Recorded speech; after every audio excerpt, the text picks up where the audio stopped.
ઈ મા બાપ છબીમાં હમાઈ ગયા હોય ને પછી મને બોલાવે, પણ આજે મારા સ્વામિનારાયણ ભગવાનની કૃપાથી આજે મા બાપ હામાં બેઠા છે અને આજે મારો મા બાપને ભૂલશો ને કાર્યક્રમ ચાલી રહ્યો છે. બાપ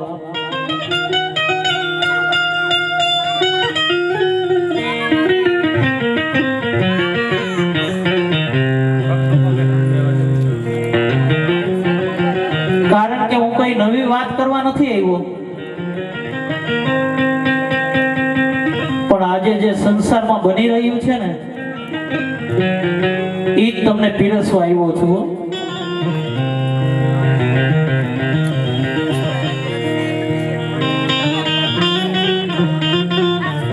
માતાઓ ખાલી હાહુ અને વહુ બે જો શાંત થઈ જાય ને, મારી વાત સાચી લાગે તો મને તાળીઓથી વધાવી લેજો.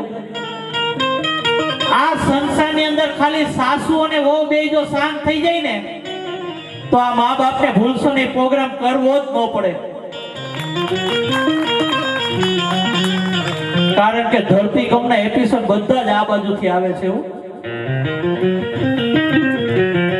અને આ મારા વડીલો બિચારા છે ને નિર્ણય